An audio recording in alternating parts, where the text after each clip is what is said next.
This is the last match of the day 2 of the season, so we thought we'd kind of have a season's best of Too Good, Too Bad.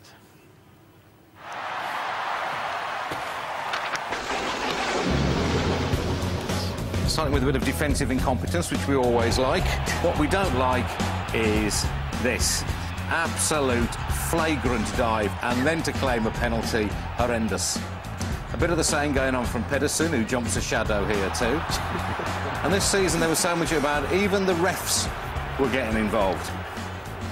Chris Foy jumps a shadow too. Well, why shouldn't I go for something too, he seems to say. A bit of this never goes amiss, although don't do it at school, lads. And Yakubu gets a little bit from Pantsil here. Yakubu's... That's our sound effect, by the way. Yakubu's indignation just makes me laugh more every time I see it.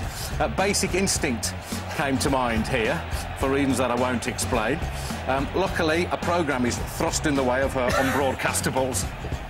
Before we get a look, thank you, madam. We all enjoyed that very much. Managers, we do like to get this crafty insight into their expertise, the things they spot that we can't see. Always good advice, that, isn't it? Hand signals have been fertile territory for us. Emu, you know Emu, says Gary, he's going to get it. Emu gets it unless you sort yourselves out. Yeah, that'll be the end for Emu. Here he's saying, you two, get the ball, 2 of you. To me, not you, ball, 2, not... Anyway, whatever, I don't know what he's on about. I don't know what this is about. He turned to him, come on, you're hard enough. Quit your talking. Come on, let's get it on. Come out here, I'll sort you out. And he shrugs. This is David Moyes celebrating, yes, celebrating a goal. This is David Moyes when he's happy. This is his happy face. In a moment, he'll turn around, whip his coat off and fling it angrily at his own bench. Not quite sure what that's all about. Here's a metaphor for Man City's whole season. The manager stands up, the chair flits back, and he nearly ends up on his ARSE, but just about saves himself, as he has done till the end of the season. And this is a champagne moment. Mike Phelan sees a balloon. He decides to get rid of the balloon by popping it. The biggest shock of Fergie's season. Mike, I'd be careful if I was you. You might kill him with the shock, although maybe, Mike, that is what you were thinking of. Look at him jump. That's brilliant. My favourite fans of the season? Mr Strong, he certainly is. As an Arsenal fan, if he says it's Tuesday, it is Tuesday. I like the cut of his jib. He's an Arsenal fan too. Scary, has a little dance, and then goes ballistic. I don't want to see him up a dark alley either. The scariest fan of all, though, I think this was a Borough fan. He looks like Ronnie O'Sullivan's brother, and he looks as though he's going to do something horrible.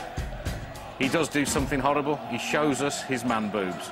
We didn't want to see that, especially with that look in your eye.